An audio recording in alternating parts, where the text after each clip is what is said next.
Ladies and gentlemen, welcome back once more to New York City, home to the Statue of Liberty and, of course, the Empire State Building and Madison Square Garden Theatre, which is where we are right now, tucked away lovely for some Dota 2 action live from the theatre right now. And we've got exactly what we wanted, actually, because it's 1-1 in the grand final. No more do we get 22 zeros in our finals. Thank you very much. Gentlemen?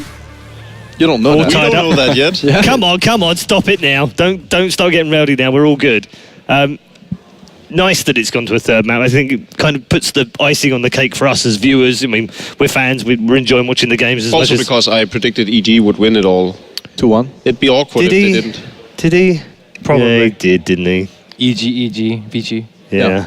Fence. I don't... Fence. Good place to be, because you're not going to lose. Well, it's 1-1. Could go either way. You know, you were right. I don't want to call it. You were right after 2 maps. Yeah, I know. The fence is right. Yeah. Yeah. Took him like 5 best of 3, though. Fantastic in terms of EG play. I mean, it never got away from them in that game, Ben. It looked like they were going to take it at some point. And you remarked, actually, towards the end, there was a fight they took, pushed in, and it looked like they probably could have finished, actually, if they decided to be a bit more risky, and then they backed off. You felt maybe they should have fixed. Throughout the whole tournament with that, though. A couple of times versus Alliance, they could have easily just ended the game. And versus Cloud9, it's like, well, they did take it safe, but I think they could have pressured a T3 and taken Roshan at the same time. But I think the bigger aspect was ViCi severely underestimated the damage output that they could put out with Venomancer as well as THDs, the Macropyre, and you can't even walk away from Macropyre. Yeah. They all got stuck in the Gale, and that does immense amounts of damage. There was a fight at the end there that was perfectly placed for all of them, where it was right in the bottom in those trees. There's like when you're Jakiro, you want to get him in a nice alleyway where there's nowhere to go, stick the Macropyre down, and I mean, they just kept doing it. I think that's one of the reasons why they didn't overcommit, is because they thought, well, we're stronger together, because if you use all your spells together, obviously we're going to win a fight. So I think in that regard, just take it easy. You know, we're going to win the game. I think it worked out for them. I think it was it worked out very well. Just a quick reminder for you, if you're at home right now watching, you can still vote for the MVP by going to facebook.com/ESL TV. But time is running out. You must go and do it right now.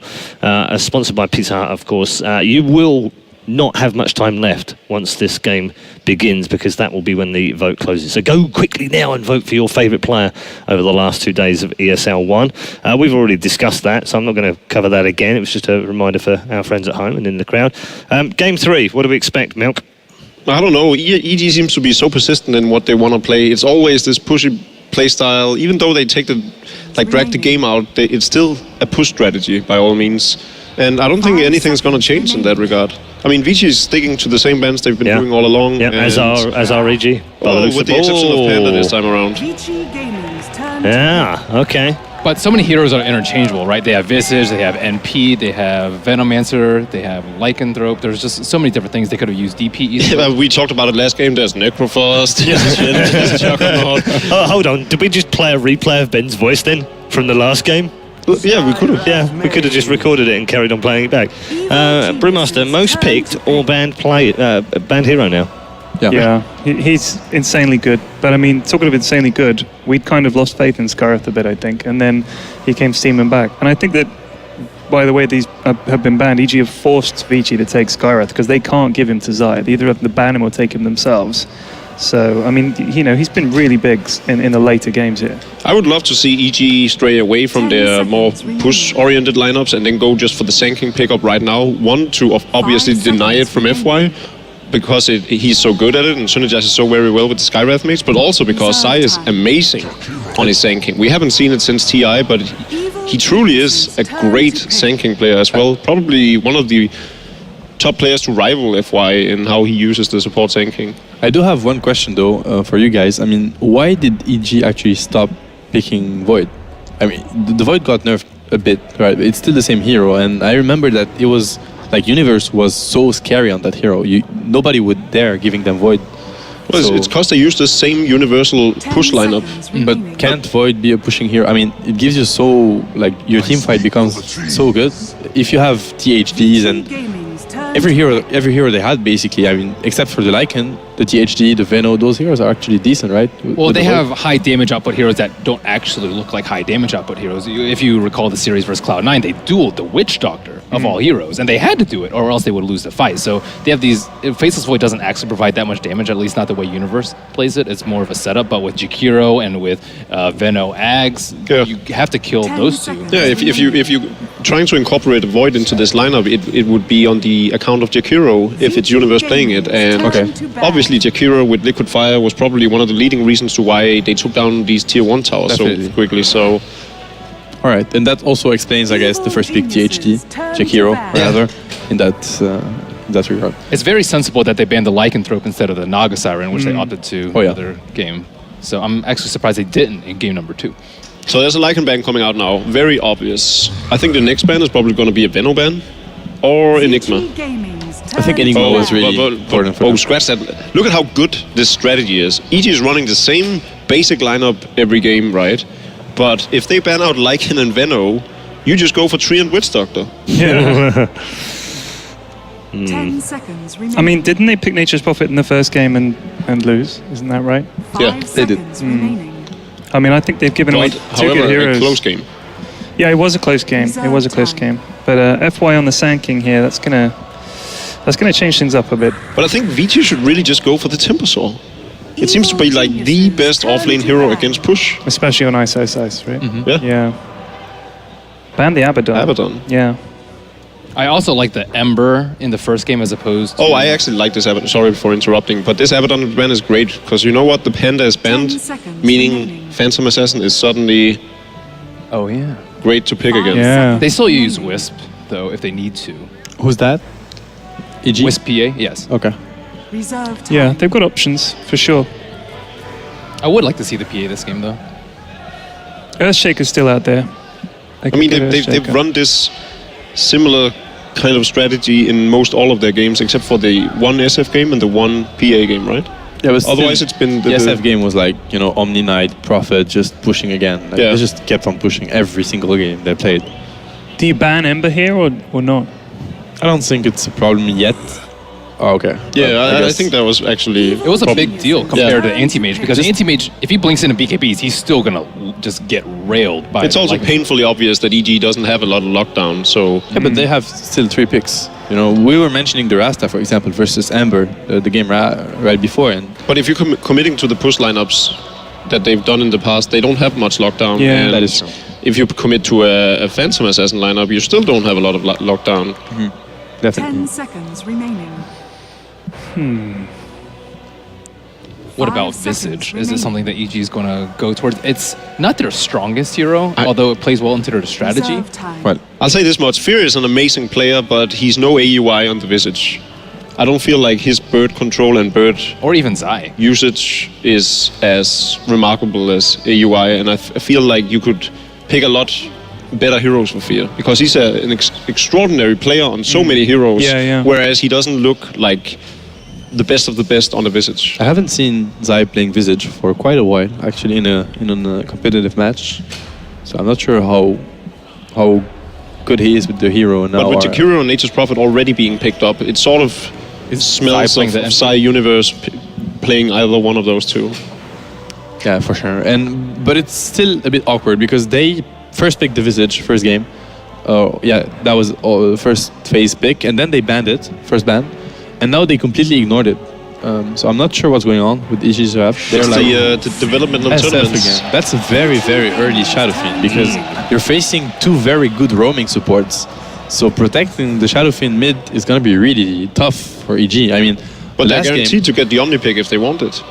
if they want, sure. But the last game, they saw it was a Naga, and so it was a very defensive lineup from C9 And defensive supports, and too. defensive supports. This game, it's completely different.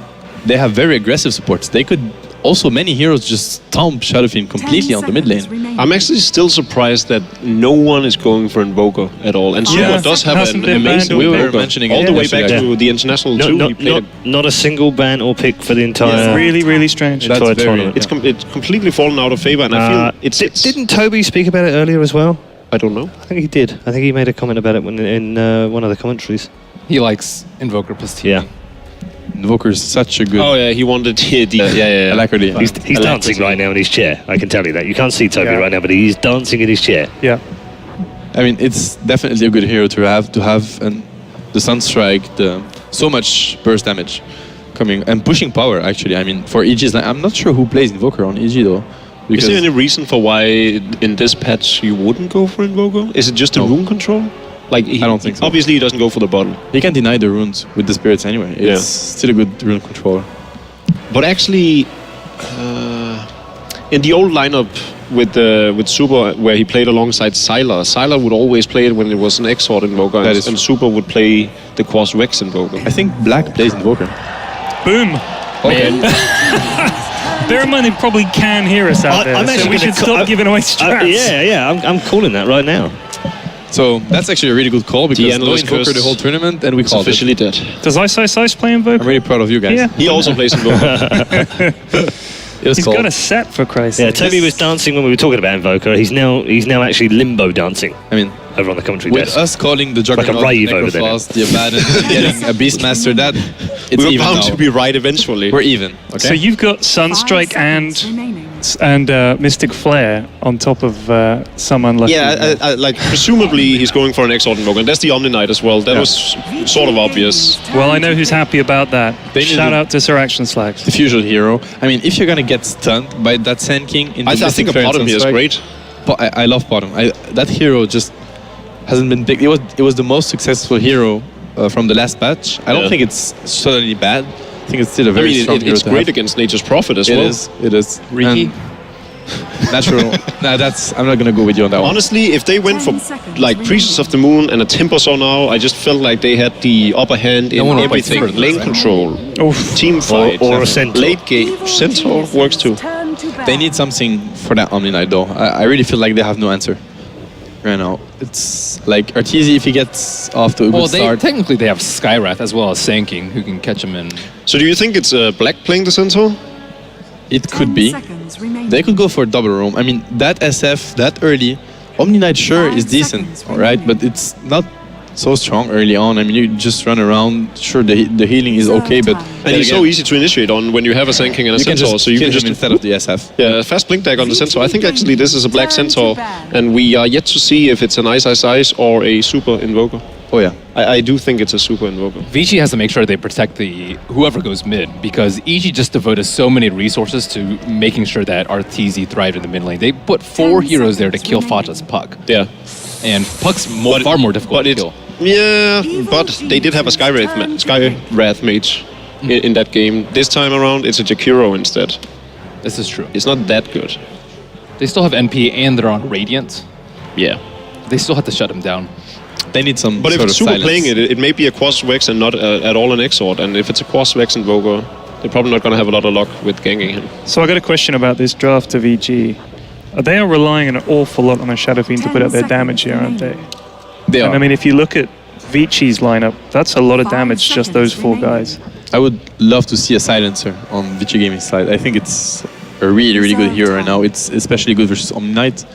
So whenever Centaur jump and with all the magical burst and into a global silence, there's nothing EG can actually do. Yeah, Stampede is just king here. There's nothing they can do. Yeah, I think Daryl is a businessman here and realizes that if he finishes off with the Timbersaw, everyone's going to The want that set. advertising? Yeah. Yeah. Okay.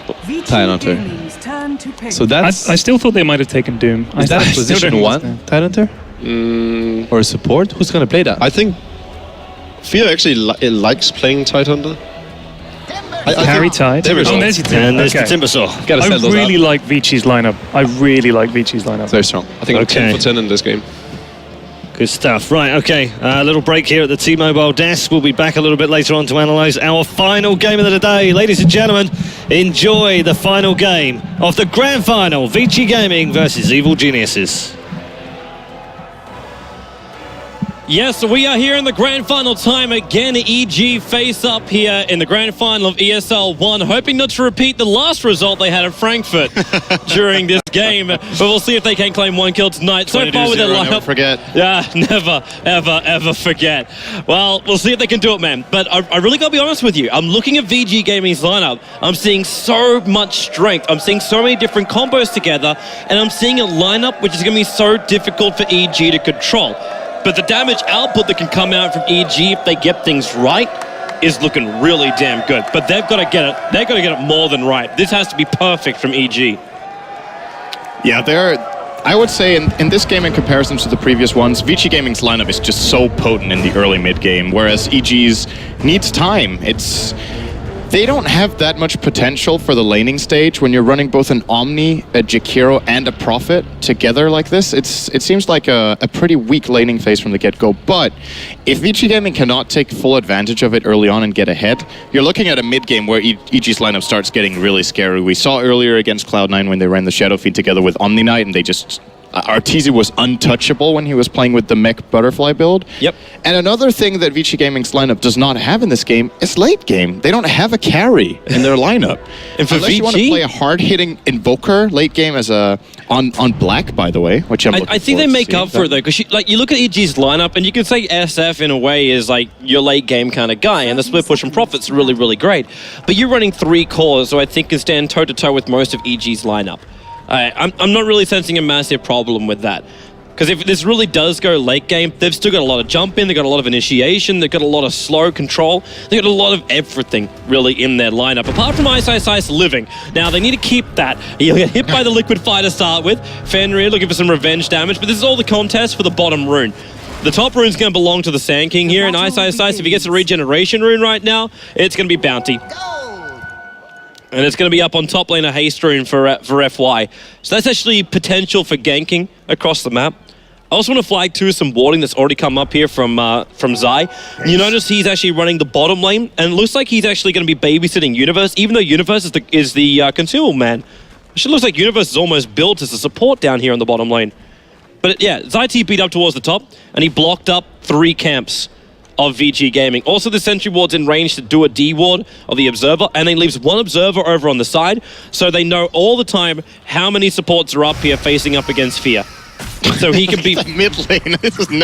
I've never seen anything like this before. The Omni Knight is going face to just punching Black in the face with his hammer and then healing himself in melee range, just zoning out the Invoker with the Omni is pretty funny to watch. But of course, he's just going to do it right in the start to get Arteezy a couple of easy last hits, and at that point, Arteezy's going to be looking good in this lane. Now, want to point out the fact that it's Black playing the Invoker in it. When you're in a team with Super and Ice, it just goes to show how versatile their players are. This Invoker could have been played by any of those 3. It's very true. It's actually one thing which I know I was having a chat to you before, during the drafting phase about this, is that normally when VG Gaming have actually picked up the Centaur and they had the option to switch him around, Black would normally actually take the Centaur over anything else.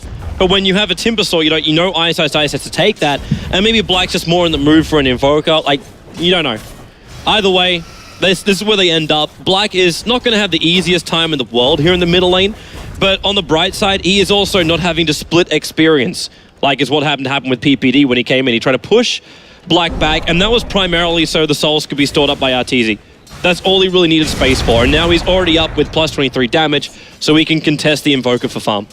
Yeah, this is a pretty even lane in terms of last hit damage at this point, and Shadow Fiend has a pretty good attack animation, so I guess so does Invoker. This is very even right now, but once Arteezy reaches level 3, I'm curious to see whether he'll level up Shadow Rays or maybe Necromastery, in this case, just to build up even more damage early on here in the laning stage. Zai, he's hoping for a Courier snipe more than anything else, but the Courier was moving too fast back for Black. And he also moves back pretty protected under his tier 1 tower. I want to watch this build coming out from Black. I know I was flagging before on what the boys were talking about, where I was talking about bonus alacrity. So you're able to really pump out a lot more deep damage in the lane. But primarily it's meant to be like an extra buff up into a Terrorblade was what I was actually theory crafting before. And shout out to Peru for that one. But it's just the fact that Black has got the Sunstrike and 2 points up in Exalt. There's a lot of damage into Arteezy, but then Purification. He did go for extra point up in Quas, switches instantly and goes to Colsap and Arteezy when he realized that was not 100% going to work. That was close. If Black would have hit that Sunstrike and then Omni Knight wasn't there with the heal, that would have been first blood. So good play from Black here to try to go aggressive and really do whatever he can to exert some dominance in this lane. But I think at this point in time, now that Arteezy is bottling up as well, he's going to be just fine from here on out. I don't think Black can solo kill him anymore. As long as Arteezy's full health when the initiation happens, he will be able to get out. Yeah. Watching Ice down here on the bottom lane, slowly getting ticked away by Universe. But at the same time, this creep wave keeps coming underneath the tower, and I'm already seeing Ice sitting at 4 levels up. And Fear, he's only 3 levels at the moment. I know it's not really that big, but at the same time, like we saw what Ice can do on this Timbersaw. And once he has Chakram, this push really does get slown up. Even though the Liquid Fire is direct damage in towards the tower, keeping a creep wave alive is a lot more difficult. So keeping that Liquid Fire hits in, it just doesn't seem to be as effective anymore. Not up against a Timbersaw. His defense is too good. Yeah, but until that point, they will probably take this tier 1 tower, to be honest. But at the rate this is going, with one additional good push, they will probably be able to make it. And now that Zai is coming back in here, they might try to have a little bit of a crack at Ice. As I said, they will in fact Ice path him up. Now he's going to immediately... Wow, that was a really fast whirling death getting out of that Sprout. Yeah, he saw Zai's animation. If you want a hero or a player, that's probably the best up against Nature's Prophet, you look to Ice. He's played that hero so often. He'll know every single move and then breaks free, evades the Ice path again. He's so quick on that whirling death. It's only a short tap. But they're putting him under some serious pressure here, though. They're not just letting him stand on the lane. Playing aggressively with Prophet on lane like this is really interesting to watch because it's something that happens so rarely that you, first of all, play him as a lane support, and then secondly, when you do, most teams at this point would just be like, okay, we didn't manage to kill him, time to farm the jungle. But they keep pressuring Ice so much that he never really gets a grip on the lane. He's 6 CS in 5 minutes in, which is a really good accomplishment from EG here. And should they harass him just a little bit more now, he's completely out of region, will have to go to base, and that's the tower gone. Yeah. But even then, is that really their concern? Because at the moment, like, you check out the experience, it's actually hovering around 1,500 in favor of VG Gaming. EG are not getting as much out of this. Of course, when Arteezy starts doing this kind of thing, he'll be able to flash farm. But you also see FY. He's got a double stack he's farming up now. He got unlucky, he got mud golems over on one of his other stacks. So he won't be as like, is that a 7-minute blink dagger kind of thing? It'll be more like an 8-minute blink dagger for him.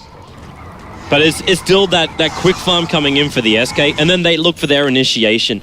And the Omni Knight's going to be 100% on the money here.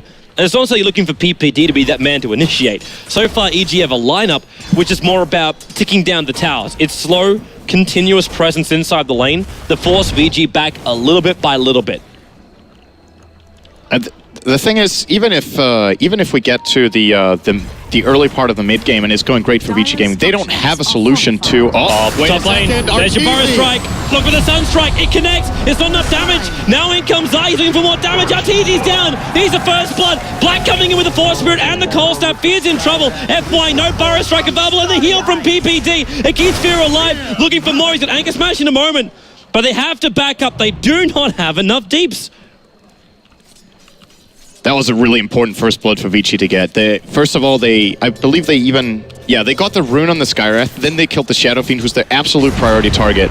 And in addition to that, I think Skywrath Mage getting the first blood is really good, getting him towards probably some fast arcane boots, or maybe even... He bought a full null first. He could be the mech carrier for the team. He might go for that double null mech build. The way Fenrir built it in the previous games was actually, or the way they built the Skywrath Mage in the previous games, was a double null talisman first. Double null into Force Staff, I think he did null. Yep.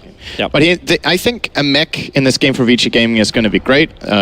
On that Skywrath, if that's what he chooses to do. It looks like Black will be going for a Midas first. That does not mean he cannot transition into a mech afterwards, but it still delays it quite a bit here. Although Skywrath wouldn't be getting it too fast either, so I guess that's perfectly fine. Should flag the fact the Centaur has 1,700 gold at the moment. Yeah, he's getting absolute free farm in this top lane, so it's going to be a very early Blink Dagger for Super here. Yeah. Which is something you won't really get from the Tidehunter. No, and you'll not come at this rate. It should come up at the same time as well. Not exactly the same time. Universe. Ice is not afraid of manning up here and jumping in on him. Did like 600 damage in the combo.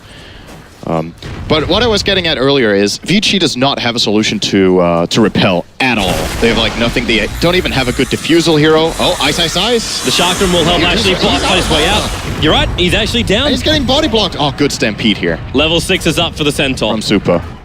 In fact, he's already up at 7.5 on that hero. Still going to be a tower for EG. But yeah, this repelled Shadow Feed, we saw it against Cloud9 how powerful it can be.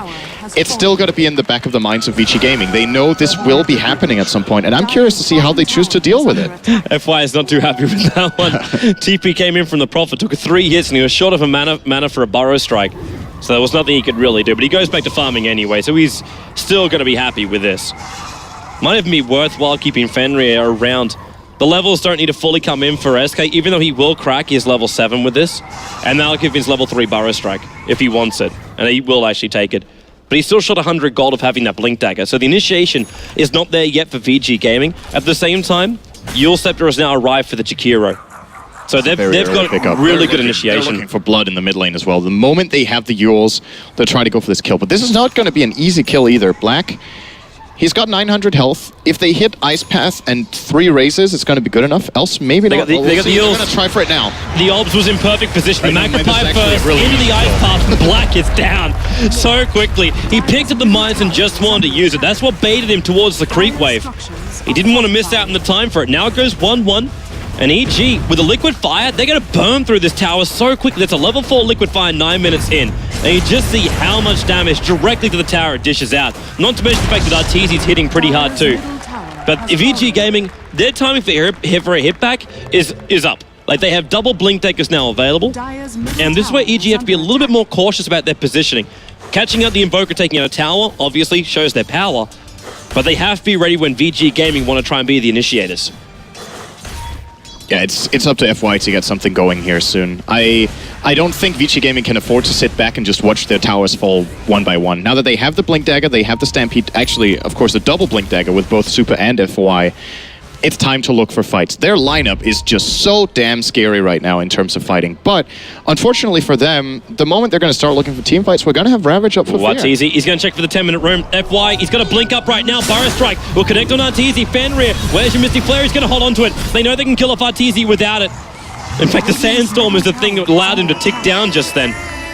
And that was just SF trying to farm up the ancient area. That was a 3-man smoke with the 2 who had the Blink Daggers, but they only revealed one of them. And that means they can go again. In fact, Universe is either coming in to defend that. VG Gaming were making their move. They don't have Observer Wards with them, so they can't plan aggressive ones behind the tower. Universe. There's an Omni Knight right behind him. This is... Oh, now they're just going to go. Right here.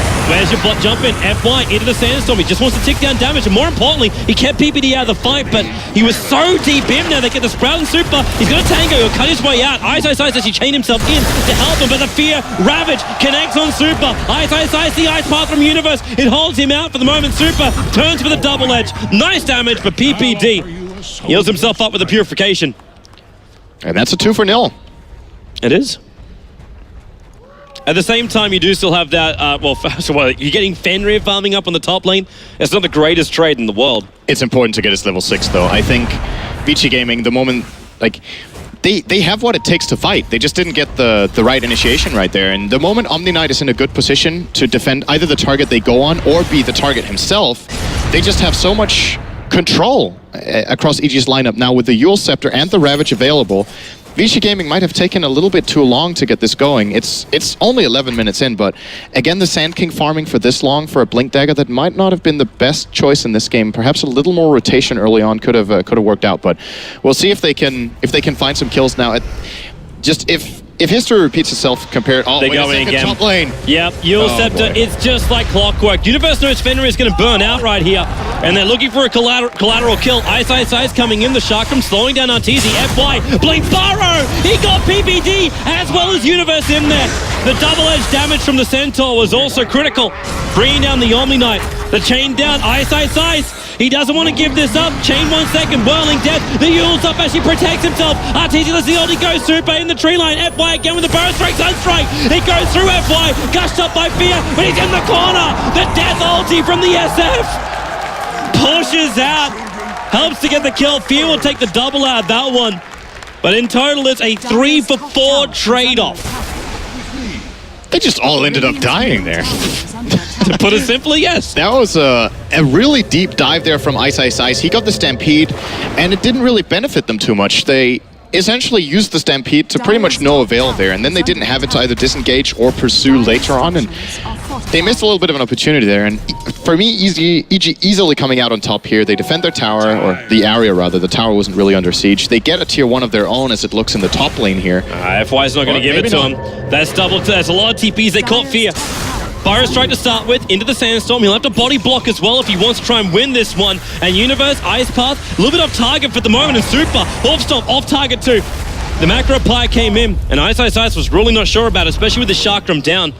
So they'll blink, Burrow, they call PPD. And he couldn't get the Purification off in time. The Sunstrike connects at the same time, Ice Path, Liquid Fire, Zai, the Chakram. He wasn't sure about that, but the Chakram, Ice actually killed his own tree. The double is still available here, and there's your Timber Chain up. He waited till he could kill Secure. The top tier 1 town will still go the way of Nature's Prophet, but they lost the Prophet and the Omni Knight in order to take that. Oh, an immediate smoke here from ViCi Gaming. I like this a lot. Just keep the aggression up, look for more kills. Because now they've lost all the tier 1s and haven't taken one themselves, so the map is starting to become smaller for them, and their lineup is not good at pushing towers. So if they don't find a kill first, I don't think they can brute force in and just start getting some map control of their own, so they have to go for this combination play where they get a good gank. Now the problem is, EG they just got a way better laning stage than I thought they would, and because of that, the counterplay potential there is just so good. When you have both Ravage and Omni Knight now with level almost 7, initiating for ViCi is actually a pretty difficult task. EG on that bottom lane. I'm watching Zai. He's the guy which VG Gaming are the closest to. They have a level 2 Stampede if they need to dive under this tower for it. They don't know 100% he's there, apart from the fact that Treants are there, and FY just starts pushing it out with this Sandstorm of his. He wants EG backed into a corner, and Zai, he goes even deeper into the trees where it's safe. But they can't stay there forever. And if FY even just has a guess that he's there, look at Black. Like, he doesn't even want to be involved in this. He's farming up the top lane. He wants to keep this Midas ticking out because he's also getting very close to a higher level Necro unit. So it's just level 1 for now. With the pressure being applied by VG Gaming, so they're bringing more people up. Black into the trees, the Ice Path, he goes Invis.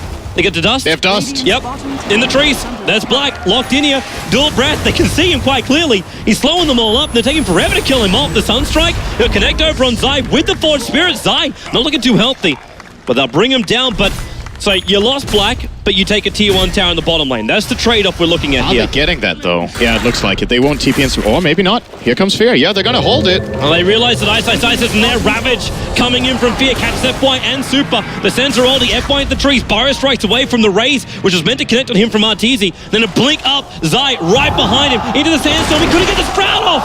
FY! Sky is brilliant. I think Fear was a little bit too eager there, dropping the Ravage. His TP was... Super. Okay. if Invoker's up with the Sunstrike, he might have considered actually having a crack at that. That Ravage was a little bit too early. There was no backup for it. If he could have waited for like a second or a second and a half, so Arteezy would be getting in, that play could have got them 2, if not maybe even 3 kills. But when he Ravages and there's no backup and they immediately just disengage with Stampede, they just traded Ravage for Stampede, which is not really a good trade, but... Well, then again, as long as they have their own map, side of the map under control and Arteezy's farming, I think they're looking okay for this. This really even game, by the way. The gold's pretty much 0. ViCi's still leading on experience, but it's still more a matter of when these lineups peak. And I think this is the point in the game when you would expect ViCi's lineup to be finding some really good fights, but they're just not getting them. And Arteezy is starting to get really big now. Yeah, he already finished up that mech. The hilarious thing is that we haven't really felt the effect of the mech. Like the mech, it hasn't really been that type of fights. Because he hasn't really been in there. And when he is, he's normally like hiding in the tree lines trying to throw out an ulti or a couple of razors. And when Arteezy joins the fights with the burst damage you get from an SF, normally they're over before you require the mech. That's if they fight under their conditions. Right now, though... Oh, mid lane. Yeah, they're coming in. It's a smoke movement looking for an opening, and they find Zai. Blink, Burrow Strike, Epicenter won't be used, just the Mystic Flare. Hides in the Sandstorm, and already they're moving down. Sentry Ward, FY, hides in the trees. 4 seconds he needs. Hey, don't think he's got the time. He's TPing out. They have no stunts. FY is out! Only just they get away with bloody murder. And it's 8-8 on the board. And at the same time, Ice takes the tier 1 bottom, so... Really good skirmish here coming in for ViCi Gaming, finding a kill and a tower with one move. And they're doing a really good job at trying to find the pickups when Omni-Knight isn't there. Because if Omni-Knight is next to the target, they initiate on with their, I don't know what to call it. It was like an ion cannon strategy right there. They used Skywrath Ultimate and Sunstrike on the same target. Looked pretty insane. Just getting killed from outer space, but if Omni-Knight's there, that just doesn't happen. And it doesn't matter who they initiate on. Any of them they're coming mid. Completely safe. Blink, Burrow, Arteezy's got no way out of this one. Even with the Omni-Knight, they Burrow Strike Hunter. The Death ulti actually ends up killing off the Centaur. The Orb Attack Fear comes in. The Anchor Smash, able to get a revenge. Ice, the Ravage will control him for the moment. The Chakram will drag back up, and in fact, he Timber Chains up to the high ground. The negative Earn Charge was ticking down PPD. FY, he goes for the Epicenter. PPD tries to actually stay alive, but FY, he's doing it solo. The Repel is there for the Prophet. Into the Sandstorm. Where's your reveal? It's not there. He's got Burrow Strike available. Zai TPing out. The Ice Path is a little bit too late. He's used up into the air by Universe, but the Ice Path's already used. Burrow Strikes down. Prophet, he actually got Sunstrike back at base by the Invoker. Ice. He goes up to the high ground. Another Ice Path into FY. They'll just wait it out. He's got Burrow Strike back off cooldown. The Blink Dagger in 1 second time. They want to catch up to Fear here. Retreating up through the top. You'll see the Courier, or Courier will see him, and he blinks into the secret shop.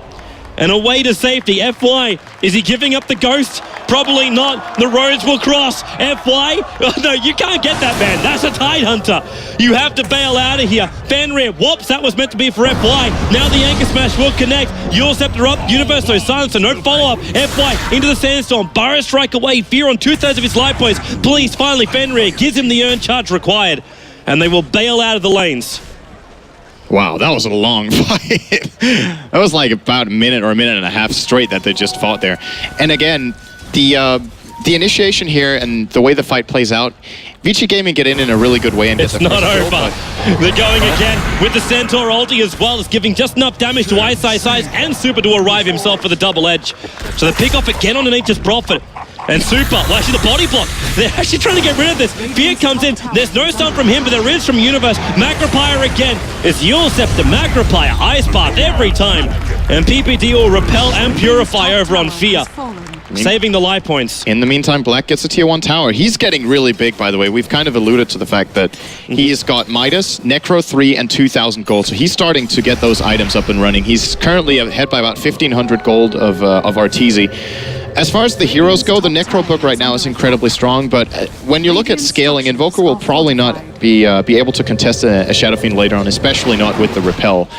And I want to point out again, I think EG need better Ravages. This last Ravage from Fear as well, it's like I like that he's using them and not holding onto them waiting for the Ravage, but he needs to get a better one than that. Sunstrike, it's just harassment on PPD for now, and then into the Sandstorm. He needs a way out of here. He actually gets Eul Scepter up. So dead. Yeah, there's no way out of that one. I'm not exactly sure what he thought he could achieve here. He had the Skywrath Mage right behind him, but he just blinked into the Burrow Strike with that Epi being prepped up, and the Skywrath Mage was nowhere near close enough to follow in. The Sunstrike wouldn't have been enough for the kill either. I think that might have actually been what he was really searching for the damage output. They did use it, right? They used Burrow Strike, Sunstrike, so if the Mystic Flare was there, that's a kill. But he was too far ahead of Fenrir and just looked like miscommunication more than anything now. How many times do you see a Nature's Prophet build on Eul Scepter as his first major item? It's like he's looking for a second setup into the Ice Path. Oh, he's going to chase down Ice. This is a really good play. Zai realizes that no mana. Ice is out of mana here. Right, he's got enough now. Have to try to TP out. Is he going to make it? Ice Path! Oh, this is a problem. This is a big problem. He uses Soul Ring in order to actually get there, and he's got to cut free. The Chakram will allow him to do so, but he knows he's dead in the corner. 3 heroes from EG, pounce on Ice. Really good awareness from Zai. Checking out the mana there before... Yeah, just TPing in because of the low mana. That was a 0% chance kill if he wasn't getting low on mana there. Ice could have probably just got away, but... Look how much they gained from it. He had to try to get out first and try to find a path to hide. And then Universe just coming in with a perfect timing. Very, very well executed kill. FY is looking for another initiation. Black actually triggered Necro units, so he'll send them forward. Try and bring down the towers already. Well, Arteezy, that wonderful repel lets you deal with Necro units quite easily. In fact, he's taking so much money by doing such a thing. A Wrath of Nature bouncing around, but Zai actually needed to bounce up into that little blue Necro.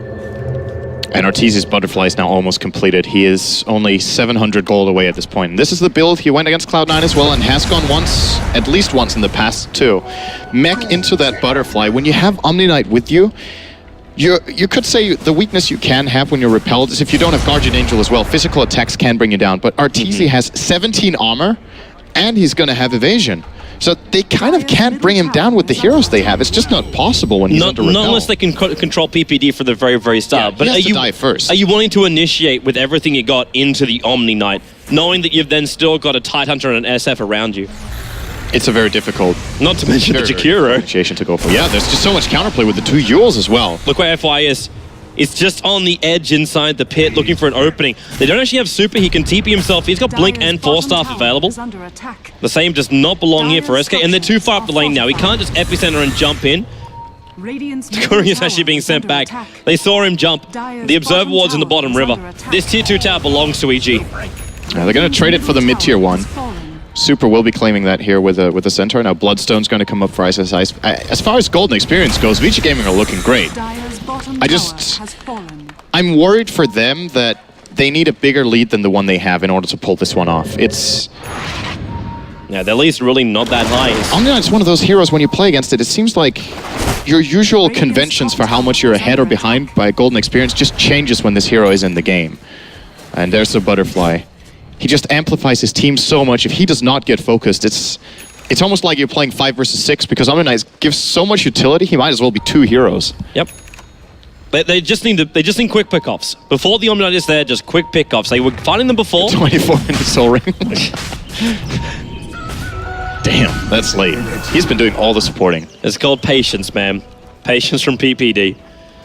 Right now, VG Gaming also trying to be patient. EG, though, they want to find kills. They 5-man smoke up, they'll look for an opening. At the same time, though, VG Gaming, it's very obvious where they want to go, but look where FY is. He's waiting for it. They have sentry wards down. If they go the long way around here, they won't be there in time. So there goes your Aegis, the Immortal. They'll be picked up by the Centaur, War Runner, Yule Scepter up. They found the Skywrath mate. That's the one they initiated on Super. Okay. He got hit by Wrath of Nature, the epicenter from FY. PPD, they've almost got him. They're starting up the Purification. And now the Ultimate will affect them all. The Chakrams out, but FY on the run. He's down for the count. The Centaur reincarnates back up. Black Meteorite with the Deafening Blast. And then here comes Supersaw. The Chakram. Atini's down. Maybe they have enough. Ice. The Liquid Fire going to slow him down a little bit, but Super, Blink Dagger, 3 seconds. But then again, Universe has his own. Down the bottom wave, Ice. He's on the edge of the ice path for the moment, but they found Universe in the tree line. Chained down, Chakram off cooldown. There's already the path that was cut yesterday. Now Black, Cold Snap, slowing down Universe. They're on the tail. Yule Scepter up. What's he really got for this? Close range. They miss him on the side, but they got the Hawk Stomp. They will get the kill. Meanwhile, up in Greece, Zai is pushing up the top lane towards the tier 2 tower. And Ice has come to stop that one. He's up to 11 Bloodstone charges on this fresh Bloodstone of his. What a beautiful turnaround here. This was a really good fight by both teams. EG with perfect timing on their abilities in the beginning of the fight. But the turnaround coming in here from ViCi Gaming, they wait out the Guardian Angel. They make sure the repel is off the target and then just immediately... Incredible burst, and Black with that Deafening Blast Meteor combo and 3 heroes followed up by Ice. This is something EG's lineup cannot deal with right now. That incredible amount of magic damage on any hero who isn't repelled, they're not tanky enough for that yet. They see Zai. Super doesn't want to jump. They had Centaur ulti, and that would have allowed Fenrir to get himself in range.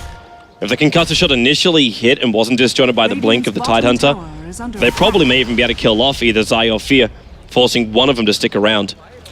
Worth noting, VG did lose the Aegis. I'm not sure who had it, by the way. I think it was Centaur. It was Centaur. It was Centaur. He reincarnated and fought again. Yeah, so that's the reason VG Gaming won that fight. So that's worth considering for the next fight, that should the fight happen similar to this, they're probably going to lose it pretty heavily. But using the Aegis there was to the maximal effect and getting an even trade out of it here for VG Gaming. But it really gave Super a license to kill that Aegis, though. He jumped up. He got the perfect box stun right here. He ended up actually hitting about 2 or 3 heroes, I think it was, and then went for the double edge, realized, oh, more life points are gone, but I've already done what I needed to do. And most of that was just controlling PPD at the start. Not to mention, again, the SK was never involved. He wasn't at the Roche pit. He was down inside the Radiant jungle, waiting for EG to move themselves over. And then he came in with the epicenter, affecting 3-4 heroes from EG at the time. We're slowing down a little bit here as the teams are probably waiting for a good opportunity. The ultimates are available again for Evil Geniuses as well as for ViCi Gaming. Everything is now back off cooldown. FY's going Aghanim. Actually, is that an Aghanim Scepter? Because last time he, well, I don't know if that was actually his SK. Was it Diffuser Blade SK that he picked up during the semi-final? I think that was him. This is a Diffusal Blade. Is it actually For sure. a defusal? He bought the Robe of the Magi as well. I think this is a really good pickup as well. He doesn't really... He doesn't need more than the Blink Dagger for the initiation. You don't need the Veil of Discord or the Aghanim Scepter here for more damage. The Veil is incredible for his team. Like, the damage they have from that is insane. But I don't think they need it. They need the repel gone. They need the repel gone. The repel needs to go. And maybe they can force Arteezy into building a BKB this way, which I think is going to be very, very beneficial for them. Currently, he's working on what looks to be a Satanic, which I think was his exact build against Cloud9 as well. Will make him very, very tanky, but might have to think twice about it. Oh, Zai, putting a stopper in Super's Ancient stacking. He sent one tree in there to block it. Just one. But Arteezy, I'm not quite sure if he can feel as immune. If, like, once he has it, but FY's going to try and be a bit... It's going to be a surprise item for him. They'll come in and Arteezy will be like, man, I'm supposed to be immune. And then they just jump and they kill. That's the problem which EG are facing at the moment. When does it come and just how effective will it be? I'm also looking at Super with like 3.9k gold. What are we looking for this guy? Is it meant to be pipe? Is it meant to be something along these lines? Like, what do you really want to come out of this Centaur? So far, he's got Blink Force up. It's BKB. Yeah. He's actually 100 gold away from having a full BKB up. I like this choice a lot. He needs to be leading the charge and not be afraid to go in. And yes, Arteezy is hitting hard, but not hard enough yet. So Super can get a lot of momentum in the fights this way because he doesn't need to worry about getting Yuled, getting ravaged. And they're probably going to play this the way that Super will just try to absolutely tunnel vision the Omni Knight. And then if they can defusal that once that's up for FY, it's going to be a very easy kill. And what I'm looking forward to seeing in this game is how do ViCi Gaming use the first defusal charge? When they have it, when EG are not ready for it, can they win a fight 5-0, 4-0, 3-0, or like anything, a high impact or a really good trade plus an objective? They're going to need good vision to do that. EG will adapt. But the first team fight can be a huge swing in ViCi Gaming's favor when they're not ready for that defusal wave. If they're going to make that worth it, then they need to have really good, like, aggressive observer ones. They need to know exactly where EG is moving across this map. They also need to give time for FY to farm this. He's been having a lot of space on the bottom lane, and now there's actually more TPs coming in. He's been sitting down here for the last 2 minutes farming it up, and Universe wants to stop it. He'll Ice Path, he'll catch at FY, but this is a bait. He could have got himself away from that. Universe, yeah, he realizes something is awry.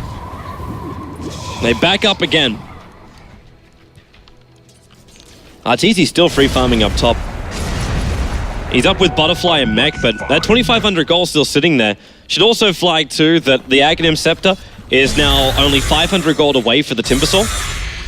In fact, so it's now 400 gold away for the Timbersaw, rapidly approaching. Even though ViCi Gaming, by the usual definition, don't really have a carry, they just have so incredibly much damage between their heroes combined. When the heroes aren't magic immune on the enemy team, they can play in late game with double Chakram, Invokers, full array of spells when Black probably gets a Refresher Orb later on after his Hex. They don't necessarily need to be worried about going late game against this EG team. Just as long as they can kite and reset and wait out BKBs, which will inevitably be coming at some point, they're probably fine. And EG is not pressuring them. They're not looking to end this game soon, so ViCi Gaming are just going to expand their lead. Yep. Oh, Black is caught out. Yeah, this is really problematic. He's taking though, and in comes Super. Not to mention the rest of the team attacking on the bottom lane. Black, he's still going to go down right now. They're trying to bring down Arteezy. FY, no Burrow Strike, but double orbs coming his way. The T being down. That's Fear just escaping out here. Super, Orb Stomp. He can actually cancel Fear. Oh, what a bait! And now FY into the Sandstorm. He won't get away to safety. Skywrath is backing up as well. They have, well, no Observer to see it, but yeah, Universe, he does come up the Ice Path. EG, 3 kills going their way. They won't be able to catch up to Super. He'll TP out in the cover of the pit.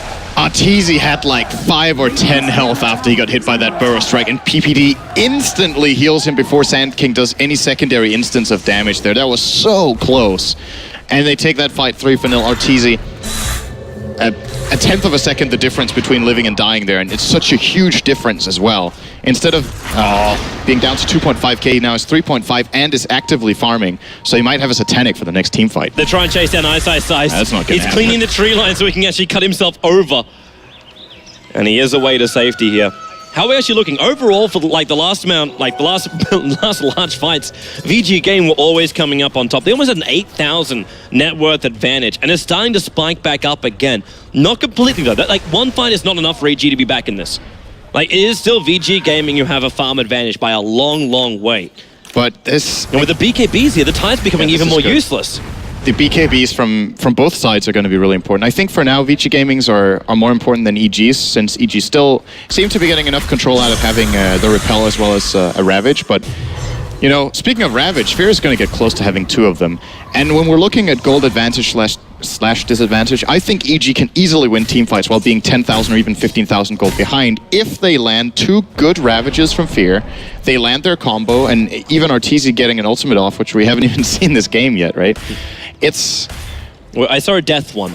A death one. It got one kill from a death ulti. EG's lineup is really good at...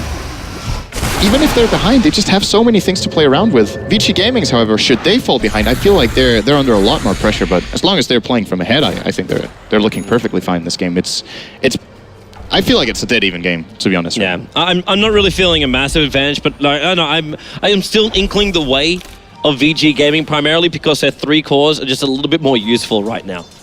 Like, the Tide, if the BKBs are up when he first triggers his Ravage, it could just be really problematic. And I'm not seeing the Omni Knight really transitioning into the later portion of the game as effective as heroes like Skywrath and SK. And VG Gaming, like, they've also got the greatest disengage. So you try and run yourself in, you can trigger your ultimate off on the Omni Knight, but yes, now we can fight. And then VG Gaming triggers Stampede, and it's like, no, you cannot fight. We back ourselves up. You have Ice's Timbersaw locking and controlling this guy. Seems to be impossible. They're trying to build a side to bias over on Nature's Prophet to go with the Yule Scepter. But even then, I don't know if that's really going to be enough, because he'll hit the deck and then just BKB. And he did actually go the BKB as opposed to going in for the Aghanim Scepter. So Ice realized he needed to get that immunity up. He's going to be so scary when he has 2 Chakrams. I think Timbersaw he's already one of the heroes in the game with the highest spell damage output, just in terms of raw utility. And with the new Aghanim's upgrade to this hero, he might be the single just most damaging Stay there, Fenrir. caster, cemetery, or whatever you want to call him in the middle late game, together with Invoker. So these 2 heroes combined, once again, when the magic immunity from EG is down, it's just not a clear-cut victory. Even in a 60 or 70-minute game, Sides of Ice and heavy spell damage can still overpower a carry. They're coming for Ice. Zai's going to arrive. Yule Scepter up, PPD. He can go for Purification, and Ice, he BKBs. Protects himself from the Ravage. That means also Ravage is down. That's a free ticket to go in for Roshan. You have no big Ravage available. I know the macro pie will still cause a problem for you, but look at them coming. Like, they know there's something that's going to be up. But the Observer Ward from the Dire side is watching every movement of EG. I'm also going to flag the fact that FY is still only now another 175 gold away from having his full defusal up and running. This still hasn't arrived yet, but it's coming.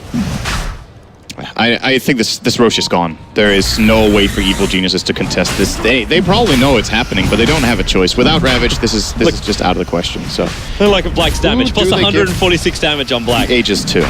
In this case, I would still give it to Super. I would still want to actually have him as a jump, and you could actually protect Black here. And in fact, there she is. He drops an Talisman. I don't know, I was just a big fan of how Super played it with that last fight. He jumped in. He's the man that just said to EG, hit me. Hit me good. And they did. But now that he has the BKB, he probably doesn't need the Aegis. That's true. It's really useful for Black, who can now commit into the fight and land his combo very effectively. Beforehand, he needed to play a little bit more cautious, because if he gets caught out, he is dead. But now, with the Aegis, they have even more ways of playing the upcoming fights here. Black. Oh, is he going to go for this one? He's going to give it a crack. He's going to have a crack at Zai. Yule Scepter up into the air. And Black, he's got Titan behind him. This is not Zai, how he was hexed up, using that Aegis. sends her ulti up. He'll go invis. There's a BT coming in from actually Ice. The hex on him. They need to stop Zai. There's no damage. Maybe no. Wow. Barely out by the skin of his teeth. The bottom tower now. Super can see that TP. It's Universe coming in. And now, where's your Half Stomp? He's not close enough to force up. Pushing Fenrir out of the macro pie. The Burrow Strike now, Super. He got Arteezy as well as PPD caught in this. Into the BKB, Fenrir, 2 slowed up. Super will TP himself out. And Zai, he caught the SK. They caught the Skywrath as well. Burrow Strike. He actually did get dusted up and a blink away to safety. They revealed the fact that he did have the diffuser blade. He might not be safe yet. Oh, he turned around a little bit. If Universe blinked now, he could blink Yule him. He has Sandstorm as well as Burrow Strike back off cooldown. I should also flag too, Ice is cleaning up the creep wave on the top, and Black is pushing with the last point of those Necro units and Forge Spirits. They're going to take a tier 2 tower for losing a Skywrath Mage in the bottom lane. This should continue up here. Yeah, they're going to at least force a TP back from Zai. They're going to need to TP more than this. The Necro units are about to time out. Let's Black test this. They use Yule Scepter up PPT. Low on life purifies. Ice shrugs it off. And he'll retreat himself away to safety. There's not a lot of armor charges up, and in fact, just the ice wall, making it so it's impossible for EG to come back. At the same time, are they chasing Arteezy? FY, the Blink Dagger's still on cooldown, but they find a different target. And a quick blink from Universe, but then Prophet, he's coming in. FY in the Sandstorm. There's a lot of Invis to move themselves away, making it impossible to hit that Sprout properly. And they do retreat again. Action around the map right now. I'm not really sure who this is favoring for the moment. I think Arteezy is the one finding the better end of the farm right now, but he's still... The problem for Arteezy in these fights is he needs to be able to get onto a target and start hitting hard. He doesn't have a mobility item, and his team doesn't really set him up too well unless the Ravage hits. So either he's relying on the Yules into Ice Path combo and a good Ravage, or the Hex from Zai, or he's going to have to... In which case, he can just build heavy damage and... But he has to go BKB now. With the Diffuser blade up, he has to get the BKB. We're 40 minutes in, and he can't rely on Repel. It's not completely mandatory as long as the Ravages from the Tidehunter are good enough, since, yes, there are BKBs on ViCi Gaming, but it's only 2 of their heroes so far. So the time that Ravage can buy should be enough for them to reset and re-engage. And as long as he's not completely stunned down, the Satanic gives him so much survivability. He's going to jump right now. As well. There's a repel off, but then again, Zai going to get nuked down. Arteezy, he's over on the side. The concussive shot will slow him up. And the center ulti, the blink away by FY, he's away. That should be more concerned, the fact that Ice with a completed Aghanim Scepter can BT it at any point. And he's still just walking around with a casual Blade Melt. Man, this Timbersaw is just completely ridiculously farmed. And they don't, EG doesn't have a solution right now. I think... No. Oh, maybe this is one. Oh, wait. He did get the pickup. Wait, what? He Yule Sceptered him, but the Timber Chain completed. The Yule Scepter was triggered there, but it didn't actually get the grab on him. That's unusual. That is not supposed to happen. Volvo, please fix. Oh, super. He's very tanky though with that Reaver. FY is coming in. Now the BKB from Arteezy will be triggered. He's going to bring down Super. Maybe he can't. He can't catch up to him. Super. TP is out in the fog of war. The Ice Path. They do have enough damage. Now they might pursue even further here if they can try to catch up. No, they're going to let them go. How are you supposed to catch up to a Sand King? He's evaded you every single time. And now Universe, you'll set her up. They turn to fight. The Macropile will go down, but the double shot comes Universe loses a large portion of his life points, but they already killed up the SK. Ice, BKB, TP. There's no other choice. Anything. But look at him TP to top lane. Yule Scepter, Meteorite. Wait, Yule Scepter, sorry, Tornado first. PPD actually repels and purifies, but the Necro units are beating him down with the Forge Spirits. He's back, solo and like, where's that? Okay, the Sunstrike's not going to kill anybody there. Yeah, it's actually, I think, looking for Zai more than anybody else. Black's just going in again. He's taking the tier 3 tower. He's got it. Great play from Black taking this tower on his own. Opening up the map a lot here, because now if ViCi Gaming find another fight like that, next time it's Barracks. So EG cannot try to fight like this for the next instance. He found Arteezy. BKB's on cooldown. He's got an opening here. Timber Chain backed up again. Chakrams, both them off in a moment. Yeah, Satanic. But that means he's just going to buy a little bit more space. At the same time, Fear, he's getting silenced up, sealed up. He does have Ravage available. Look at them trying to kill Ice here. He's got no BKB. Look at him. Tickling him. Ice, the new DotA2 Elmo. They do not have any solution to this Timbersaw right now. And with Arteezy building that Black King bar, it's got to be a Daedalus next, to be honest. There's no other choice for Arteezy. There it is. They're just not hitting hard enough. And even with that, it's still going to be difficult to get Ice. And I think the plan, if you're EG at this point in the team fights, is you need to pretend like Ice doesn't exist. And go for all the other targets one at a time, and then Ice at the end. The good old style from back in the Dota 1 days when Alchemist used to be a first pick, and you would play Tinker against him, you would hex him like 10 times in a row, kill his team, and then Alchemist in the end. And that's kind of how they need to play against Ice. I don't know if they can really do that, though, because their damage output's not really enough, especially with a fresh BKB over on Black. Like, this double Ravage has to hit the entire VG Gaming lineup when they don't have BKBs on. Like, that's almost like the requirement at the moment. And like even catching up to these support heroes, Skywrath is probably the easiest one to get. Ice Path into FY. They will get the stun on him, and look where Zai goes. He goes in front of FY. Knew where he was going to retreat out. They might have been a Ravage and the center ulti into the Sandstorm. Okay, you just got an Ice Path on a support hero that was able to evade. And you committed 2 heroes to try and chase him down. But they didn't really commit any long cooldown ultimates or anything, so... If they used the Ravage and didn't get the kill, then you'd be a little bit more upset about it. Problem. But yeah. So look at bottom. It's just pushing bottom lane. You can't push the tier 2 tower now. He is everywhere on the map. And maybe... Actually, BKB TPs here. Was afraid that they were coming. I don't think he needs to do it that early. Fenrir? So he can just play around with them a bit first. But playing it safe here. And now his BKB is down to 7 seconds on the Timbersaw. I don't think he's really going to care too much. It's the initial evasion of the Ravage, and you're going to see it come pretty early on. And really, when is EG going to have a moment to fight? Again, you got a B-Ting Timbersaw with double Chakrams. He can mop up creep waves so quickly with this stuff too. Just pull them back in again, and the creep waves just evaporate. And then you got Forge Spirits, double of them, forcing down the lanes from the Invoker. And when he really wants to commit, he can commit the level 3 Necro units too. And it's BT's on black. So they can be part of the fights whenever they want to, and they can split push perfectly. And the fact that Black also has max points up in Wex and Exort, this tornado is a massive problem for EG. Not to mention, he can just jump invis and BT himself away to safety once he finds a little place to hide in the trees. Oh, he's going to go on Arteezy here. The Hex is there. That's the TP coming on the Forge Spirits. This kill is not happening. Yeah, they'll give it a crack though. And Yosef All right, let's see if they can kill him this time. Oh, BKB from Ice Ice Ice. It protected him. Arteezy's ulti has no effect. Black puts the Ice Path down again. There's just no chase abilities here. And both heroes just end up using their BKBs. Now, I think EG will be hungry for this fight now. They forced out the BKB on but they don't have theirs. Ice. They don't have theirs on Arteezy, which is not necessarily a problem if they get a good double Ravage. And it looks like ViCi Gaming are going to respect EG in this. Man, there's no situation. respect given. They're already pushing the bottom lane.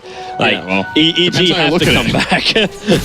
But respect is given by not fighting them, but insult is added by pushing down the lanes. This could be a big pickup, by the way. The Blink Dagger on Prophet. In additional initiation range on the side of ViCi. They're coming in. There's your jump in. The Burrow Strike. He actually managed to remove that repel so quickly. Diffuser Blade charge used. And now the Ravage, the Yule Scepter, actually protected FY and Fear. Super. He got a double horse on Arteezy. There's no BKB for him. The Chakrams took so much of his life points away. They're coming in deeper. Arteezy. Satanic turns on. He doesn't have enough, or does he? He's still fighting. He got the kill. He needs more. Arteezy. It's just not enough. They get 3 for 1. The Sunstrike. Fear! 29 life points. The Chakrams are flying. He blinks away to safety. VG Gaming are throwing everything they've got, the kitchen sink included, at EG. Where are your buybacks right now? They have lots of them, just not Omni Knight. That pick-off before the fight was just so crucial. Without PPE device, they can't do it. Yeah, backing up. 2 buybacks. This is where your respect is. They double buyback and they pull out Zai. Yule Scepters. He caught the Timbersaw. The concussive shots coming in right now to Zai. But a 4-star from Ice Ice Ice. He's still got BKB. And Ice Ice Ice, this guy's got a lot of balls. He's going to come back in again, looking for an opening, but not completely committing. Not too deep. And ViCi Gaming are starting to build a really sizable lead now. Almost 20,000 gold. You just don't feel it, right? It's like, it seems like such a close game just because of the hero if you look at the experience, that's what it feels like. Yeah. It feels like the experience graph. It doesn't feel like this. They just have such a massive farm advantage. But if EG play it right, they can definitely get the job done.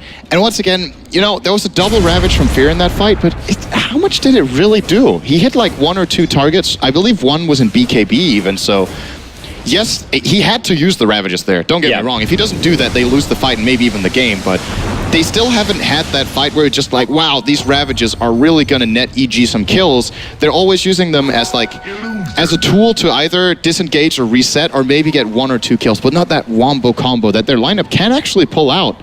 But ViCi Gaming is just never giving them the chance to do it. It's going to get worse too. The next Roshan's coming up. There's going to be Aegis and Cheese coming the way of ViCi Gaming. And Roshan has already spawned in black. He comes to have a look, and instantly they want him gone. And really, with no Ravages up, EG cannot contest this. So they have to let it go. So what are you going to be doing? Fighting up against Invoker? He might drop the Hand of Midas here and pick up the Aegis the Immortal again. Black dropping Hand of Midas? I know. Preposterous. Crazy thoughts baffle you all. But Ice Ice Ice, he should be the one taking the cheese here. And who's going to get what? Yep, he takes cheese. Black takes the Aegis Immortal, and the Midas is on the ground. This is a very rare sight, Toby. Yeah, it is. But don't worry, he won't sell it. Sell it. He won't sell it. He'll hold He on. might keep it there and just use it once in a while, but that's not He needs to die quickly with the Aegis Immortal so he can get his Midas back again. Or he just switches it on and off him.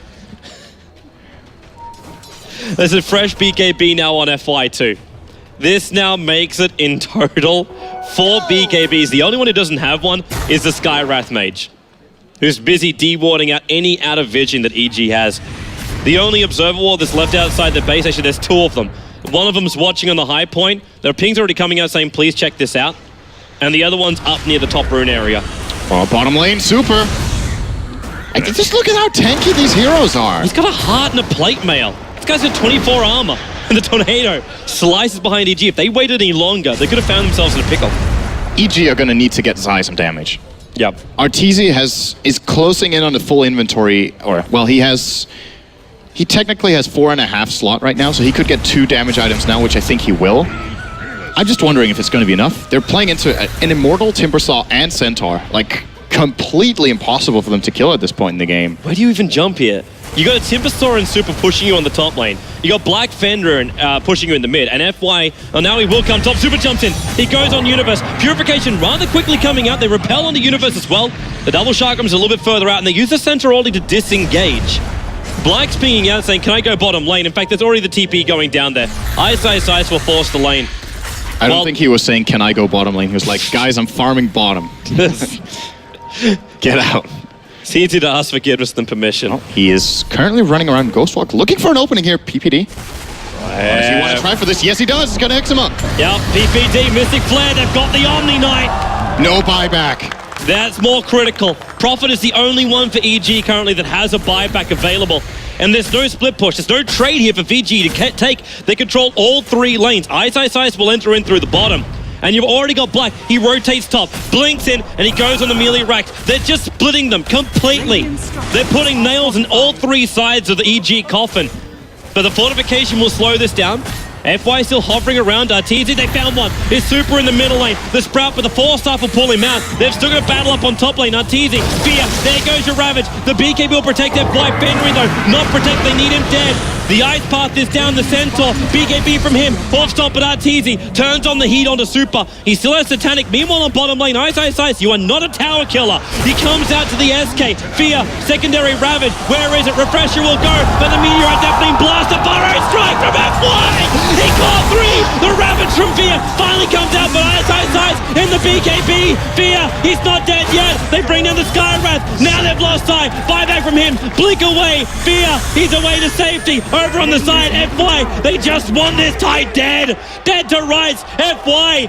He's got Diffuser Blade. It will slow him down. There's your chain through. Fear is down for the count. Middle lane, Black and Super. The melee racks are being pressured right now. Now your Wrath of Nature. They'll go through Black, but the melee is gone.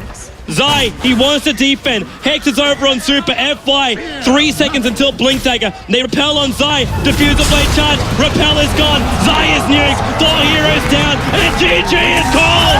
VG Gaming. They will take the victory of ESL 1 over Evil Geniuses. Second time the bridesmaids EG. The VG Gaming, with their new lineup, claim another LAN title here in New York. What a fantastic grand final, though. These teams played so incredibly well in all 3 games. Just phenomenal to watch. This is some of the best Dota you're going to get. It's, to me, perhaps one of the best series we've had all year. It really is, man. It really, really is. I want to go to the stage and hear what the guys have to say. It's all yours, Wheat. Ladies and gentlemen, over the last 2 days, 8 teams have battled it out, and only 1 is left standing. Ladies and gentlemen, give it up once again for the winners of ESL New York, ViCi Gaming!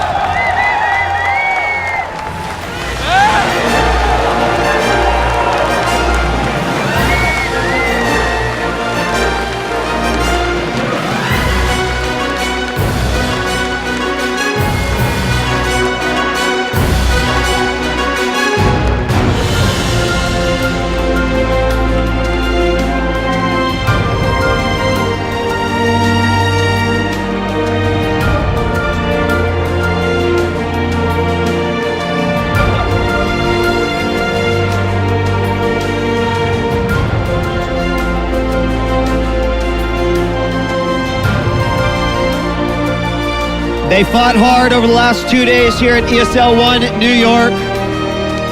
Gentlemen, I'd love to just get a few words Congratulations. Black, I mean, your Invoker did amazing things. Tell us about that last game. I was looking at your guys' face, and I felt like in that last few minutes you knew it. Tell me about it. How did it feel? When you're so close to win the grand final, like your heart starts beating really fast, and like you just get really excited, but you still like gotta focus because like one mistake can cost you the whole game. So I'm happy we kept our calm and just finished the game. Ice, ice, ice. Congratulations.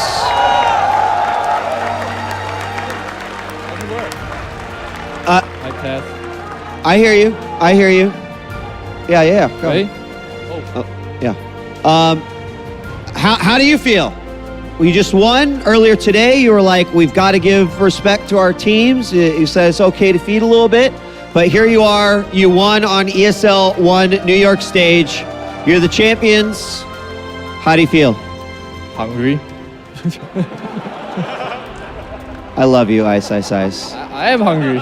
I am too. Yeah. Ladies and gentlemen, let's give it up one more time for the Chinese qualifier and the winners of ESL New York, ViCi Gaming!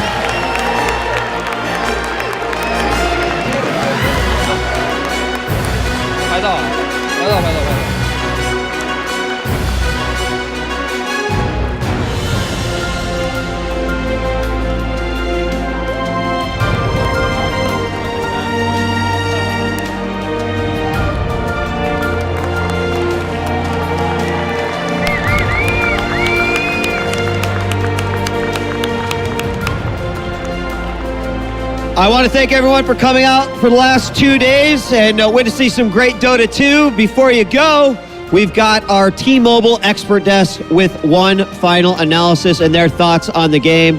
Thank you once again. I'm DJ Wheat. Analysis desk, it's all you.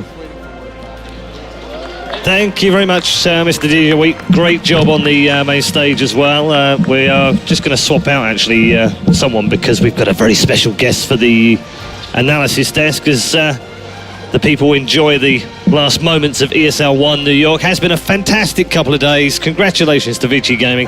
Terrific final from both them and Evil Geniuses as well. It's really worth mentioning that the American team put up such a fantastic fight on home ground. But in the end, it's come down to the Chinese team winning for the second consecutive time at ESL 1. They claimed victory with victory at Frankfurt, of course, and now here in New York. Right now on the analysis desk, we have our MVP. The Pizza Hut MVP of ESL 1 is Loda. How you doing? I'm okay. Yeah? Yeah, it was a good game. Great final. But I wanted to talk a little bit about your games yesterday because disappointing, obviously. I know you're disappointed about it, but you played so well. Does it give you any? Does it give you any satisfaction that you played really well in those games, or are you just very disappointed still? I mean, it's hard to say. I didn't really think so much about it during the game. It's very frustrating to lose games where you feel you can't really do anything else. At the same time, I think that we did an okay showing. It's always hard to go to these tournaments without having a stable 5 and. Yeah. Hani was good standing for sure, but we didn't really stick to the plan what we practiced for one day before we got here. But still, I mean, it's really amazing to be voted MVP. I was very surprised, and I didn't really read any comments or anything. But when I got here today, a lot of people walked up to me and said a lot of nice words and spoke about this MVP thing, and I was surprised that I was able to win it. Really? I'm happy. Okay, Yeah. well, I think you had a fairly unanimous decision from the panel. Anyway, I think we were all pretty much gushing about your performance. I think everyone was over the moon about your performance. Wow.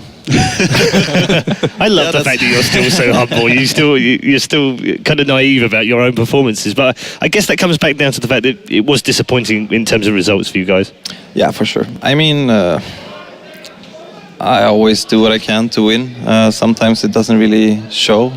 Sometimes it does. And what to do? What did you think of the final with Evil Geniuses? Put up a good fight. Better than I thought. Honestly, like the third game, I have to say I was really impressed by Black. I mean, I know he can play Invoker, but he played a really, really good Invoker, and he made some clutch moves that won them the game. Kind of, I think that the fight at Roche above the river a little bit, where he hit like Cyclone into triple Meteor, and then Ice could clean them up. That was really amazing. So yeah, that's what I thought about the finals. Cool, yeah. It did take everyone by surprise that Black was taking up the Invoker. Yeah, I know, and also that fight and everything, I was like, oh my god, they're losing. And then suddenly like, bam, bam, bam, bam, bam. I was like, whoa! It was amazing to watch. I love watching Dota when it's awesome fights like that. Yeah. Well, you gave us some thrills yesterday with your games as well. The 3 games that we had with Evil Geniuses and Alliance were the highlight of the day yesterday. Melk, what do you think about the final? Do you think Evil Geniuses walk away from this and think, actually, that's not bad. We played well. We've learnt more and we're better for it? Yeah, I think so. I think their main problem right now is that they're very stuck in their ways in terms of how to execute their strategies. It's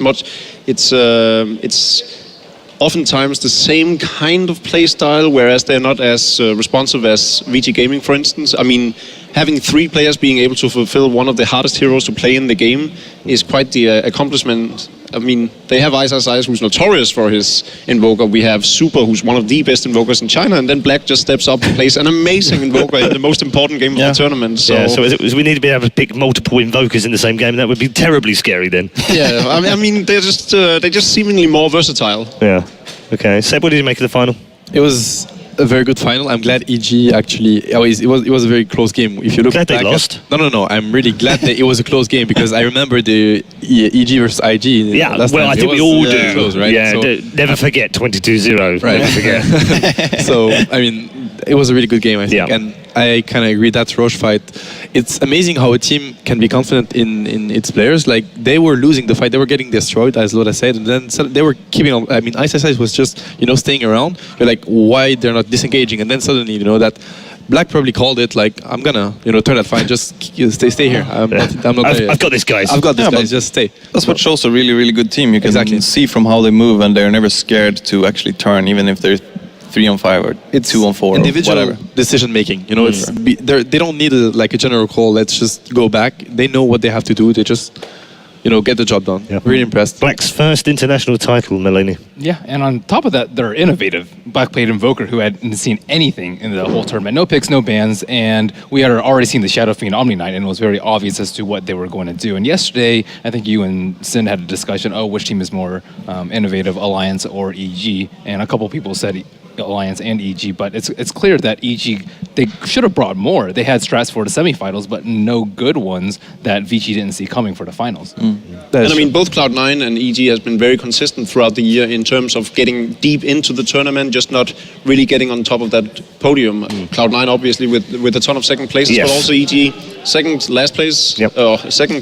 place last time around, second place again, third place at the international. They're so good, they're so consistent, yet they just need that little extra. What is it, Loda, that's missing? Just for that extra jump? For me, I think EG does is, as you guys mentioned before, they stick to their plan, and they do it so well, and they do it really, really, really well against European teams and Western teams generally, and it seems to work very fine there. But it seems like sometimes when they face these Chinese teams that have this little extra, as Merlini said, they innovate in the final game, because people kind of knew what EG was going to run this game. When they have this Omni, they have this SF and everything. When you see the 5 heroes, you kind of know what's going on.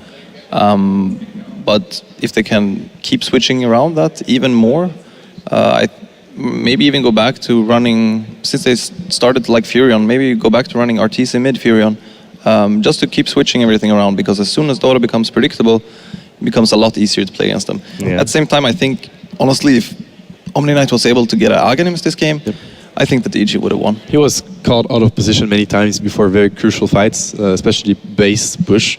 So that was very unfortunate for them. I do want to mention Arteezy's performance in this tournament. I was really impressed. I mean, he's one of the best players, obviously, on the middle lane, but I felt like he was really, really consistent in his plays in this tournament. And that's not because I especially want to mention that player. No, don't get me wrong. There's a story here. I'm sensing some overratedness or just something in the air. I've been calling that guy like one of the best mid players in the world for like months. I think it's fair that we can. Okay. Just I forget think about it's safe to say, Seb, that you have made your apology very official now. It's very public. Thank you. Okay. No, it's like on a more serious note, I feel like he's one of the MVPs of the tournament, not to take anything away from you. And same goes for FY. So Yep. that would be the three for me, you, FY, and RTZ. Okay. Just final thoughts as we wrap up the show. I just wanted to get your personal highlights from the 2 days. We'll start with Seb. What was the thing that stands out for you? Other games, EG versus Alliance. It was Yeah. just, I mean, many creeps were farmed, but Yeah. it was still a really good Dota. Yeah, you killed last hits alone. Were you aware of the new record that you set? 1,066. 1,066 laxes. 1,066 last 50 hits. minutes. Oh, yeah. It's like, Yeah. No, I have no idea. Yeah, that's a new I record. didn't even- It's a new record for I the played length of these game Naga that you games played. and stuff, you know, I just stopped looking just at forget this. It's not counting. You're just blindly last Yeah, hitting all the time. exactly. Yeah, no, it was 1,066 last hits. The best ever in any game of Dota on any hero that's lasted 73 minutes. Only longer games have yielded more last hits. So it was an incredible performance. Melk. The same as Seb. This monitor is actually broken. Okay. Because I was embracing it so hard during that match when Dota picked the Sunder. I was like, what? So that game was definitely a highlight. Okay, if we can strike that off his invoice, please. That's one monitor. That was a really cool one. Nice Timbersaw for me, Oh, yeah. personally. Like, Yeah, it's just, That was beast. ridiculous. Yeah. it's too much pressure. It was like 1v4, 1v5 a lot of the times, and he just does whatever he wants. But I think it's interesting when you look at these players like Ortiz in a way, where he will always. I mean, people talk about him being so amazing in one-on-one situations. I think the more amazing part of Ortiz is that he keeps pressuring your team. He will push down a lane so far, and he will play in a way where you see that he's confident. He's not afraid. He knows that they can't pick me off. I have a EOS, I'm super fast, I have a BKB, whatever. Ice is a bit the same. He will play this Elder Titan or Timber, and he will just stand so far down on his lane and just keep pressuring the whole game, and it's frustrating playing against players like that. They really force you to use all the resources you have to use to actually force them back. You know, you can't just be like, we're gonna TP. He's like, yeah, you're gonna TP that hero and that one and that one. I'm staying there. You know, and it's really annoying. Yeah, for sure. All right. Well, thank you very much, gents. It's time to wrap up the show, sadly. It's a goodbye from New York City. But firstly, a quick thank you to all of the commentary team, all of the guys behind the scenes, of course, here at ESL, and all of our panel members. They've been absolutely fantastic for the last 2 days, mainly helping me out from being the complete noob and idiot that I can be on a table. That's it from New York. We'll see you next time at ESL 1. We don't quite know where we're going to be yet, or at least we're not telling you, but you can bet it'll be Dota 2 and it'll be epic again. We'll see you soon.